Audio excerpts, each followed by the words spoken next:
अब आ जाता है हमारे पास topic energy conservation, conversion and conservation. एक किताब है वो भाई शेल्फ पे रखी हुई है, इसके अंदर ग्रेविटेशनल पोटेंशियल एनर्जी है। जब ये गिर जाती है, ये टॉप पे रखी हुई है, ये नीचे गिर जाती है, तो क्या होता है, पोटेंशियल एनर्जी पहले थी वो अब कन्वर्ट हो जाती है आपके पास किसके अंदर, ग्रेविटेशनल, सॉरी काइनेटिक एनर्जी के अंदर कन्वर्ट हो जाती है, क्योंकि वो मूव करना शुरू हो जाती है। तो जी ये कन्वर्जन हो गया potential energy to kinetic energy, simply कोई बड़ी चीज नहीं है, ठीक है। जनरेशन ऑफ इलेक्ट्रिसिटी होता है, इससे आपके पानी के टरबाइंस वगैरह ये बनते हैं, आपकी पानी नीचे गिरता है नदियों से वगैरह वगैरह सारी चीजें होती हैं, जिससे हम कहते हैं डैम वगैरह। जनरेशन ऑफ इलेक्ट्रिसिटी होती है cyclist going to the top of the hill, भाई उसके अंदर जो स्टोर्ड केमिकल एनर्जी बॉडी के अंदर होती है वो वर्क अगेंस्ट ग्रेविटी करती है, भाई जान लगा के ऊपर जाती है, जो कि ग्रेविटी से पोटेंशियल एनर्जी उस बंदे की बढ़ जाती है, और जो कि उस बंदे को नीचे जाते हुए हिल से एक काइनेटिक एनर्जी देती है। तेजी से वो बंदा साइकिलिंग करते करते नीचे जाता है, क्योंकि वो पोटेंशियल एनर्जी काइनेटिक एनर्जी में कन्वर्ट होती है, और जैसे जैसे आता है वो उसको खुद ही पुश कर रहा होता है चीज़, ठीक है। ये कहानी है। और इसके साथ आपके पास क्या होता है, इलेक्ट्रिसिटी का जो बल्ब होता है उसके अंदर लाइट एनर्जी, थर्मल एनर्जी होती है। गाड़ियों के अंदर पेट्रोल एनर्जी होती है जो केमिकल एनर्जी की फॉर्म होती है। तो जी इंजीनियर्स जो है वो लगे हुए हैं इन चीज़ों के ऊपर, ये सस्टेनेबिलिटी वगैरह, इलेक्ट्रिकल एनर्जी हो गए, और उनको यूज़ करने में कैसे अच्छे बनाए, कैसे इंटीग्रेशन करे कि भाई हर जगह हर चीज़ हर कंपोनेंट अपने आप से बात करे, बातचीत करे, और वो ऑर्गेनाइज्ड वे के अंदर चीज़ रहे। सही है। तो बात आती है ये चीज़ यहाँ पर, it must be noted during this conversion process of all the energy is not converted into useful forms। कि जी ये बात याद करने के भाई पूरी एनर्जी जो है ना 100% कन्वर्ट नहीं होती। जब कन्वर्जन होती है एनर्जी, कुछ लॉस आता है। लॉस क्यों आता है फर्स्ट ईयर इंटर में पढ़ोगे, लेकिन आता है, हमने जितना भी चीज़ें ट्राई की है, ठीक है, बात है ये सारी। और सबसे इम्पोर्टेंट बात, हमने इस चैप्टर के ग्रैंड टेस्ट का जो प्रैक्टिस टेस्ट है उसका लिंक हमने डिस्क्रिप्शन में डाल दिया है। आप डिस्क्रिप्शन में जाकर ये ऊपर पहला लिंक है प्रैक्टिस ग्रैंड टेस्ट को, यहाँ पे जाएं और सॉल्व करें और प्रैक्टिस करें। यहाँ से आपने अगर प्रैक्टिस कर ली, आपके एग्जाम्स के अंदर एमसीक्यूज के अंदर 100% मार्क्स गारंटेड है।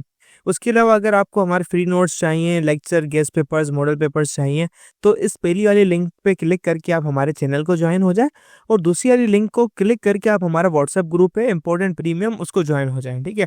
अगर आपको ट्यूशंस वगैरह के अंदर एनरोल होना है, कोई डाउट है, तो ये हमारा व्हाट्सएप नंबर, इस पर क्लिक करेंगे आप डायरेक्ट व्हाट्सएप पे चले जाएंगे, और तमाम बुक्स के पीडीएफ इस वाले यहाँ पर आखिरी वाले आपके पास गिवन है। आप यहाँ से कोई भी बुक उठा सकते हैं, आपकी जो मर्जी चाहे, सारी की सारी क्लासेस का। इसके साथ साथ आपसे रिक्वेस्ट है, आप चैनल को सब्सक्राइब और वीडियो को लाइक भी करते हैं। फेडरल बोर्ड के एनुअल एग्जाम्स का डर है, लेकिन ये नहीं पता कि तैयारी कहाँ से करनी है। दूसरी बात, ये नहीं पता कि एग्जाम के अंदर सवाल का जवाब लिखना कैसे है, कैसे सेंटेंसेस को फॉर्म करना है, कैसे हमें फुल के फुल मार्क्स मिले। तो भाई घबराना किस बात से, हमारी बैच इसी प्रॉब्लम को तो सॉल्व करने आई है। तो आप भी हमारे बच्चों की तरह 97.8% ला सकते हो, 98.27% ला सकते हो, फातिमा की तरह, अगली फातिमा आप बन सकते हो। आप 505 मार्क्स ले सकते हो आउट ऑफ 520। अच्छा जी, कैसे? हम आपको सिखाते हैं कि एग्जाम के अंदर लिखना कैसे होता है, ग्रैंड टेस्ट प्रोवाइड करते हैं। देखिए जी, हमारे पास है पाकिस्तान की one of the best faculty. आप कोई भी सब्जेक्ट लेना चाहें, आपका जो दिल करे, आप सारे सब्जेक्ट्स लें, सिर्फ और सिर्फ 3,000 रुपये में पूरे साल में। आपको एग्जाम राइटिंग मेथड दिए जाते हैं कि सवाल का जवाब लिखना कैसे, डिफरेंस वाला अलग क्वेश्चन, डेफिनेशन अलग, एग्जाम्पल वाला अलग, मैथ के सवालों का जवाब अलग होता है। आपको टॉपर बच्चों के नोट्स दिए जाते हैं, आपको फुल बुक के notes, question answers, live classes के अंदर कॉन्सेप्ट पढ़ाया जाता है आपको, और उनकी रिकॉर्डिंग्स भी दी जाती हैं। भैया और क्या चाहिए। अच्छा, और मजे की बात, ग्रैंड टेस्ट से हमारा समझो पेपर लगता है। ये हमारा है केमिस्ट्री का ग्रैंड टेस्ट, इसका सवाल नंबर तुम नोट करो ये।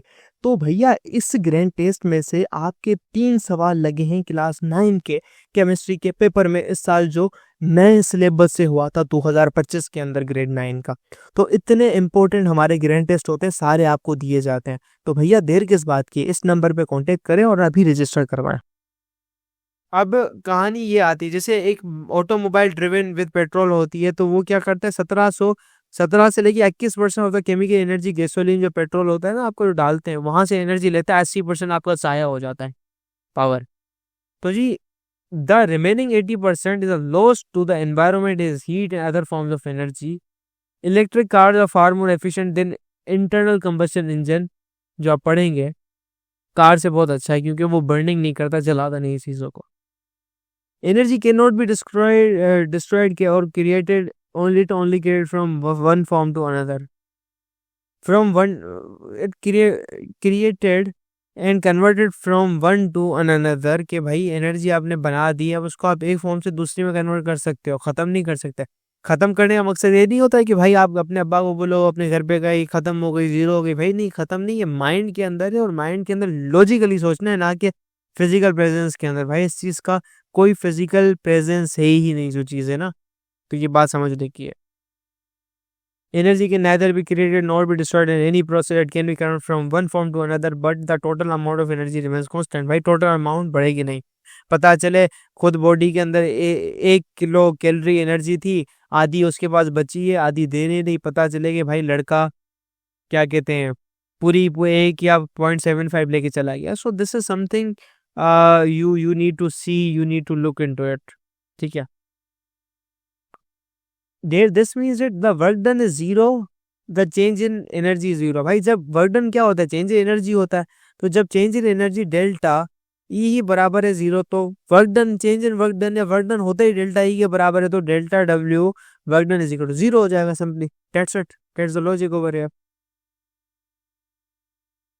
That if the total energy of any final stage is ER, the total energy at initial energy is E something है, then by conservation principle EI बराबर होना चाहिए ETI क्या, तो ये माइनस आना चाहिए मेरे ख्याल से यहाँ पर, ये मेरे ख्याल से। ठीक है जी, तो बात है ये सारी।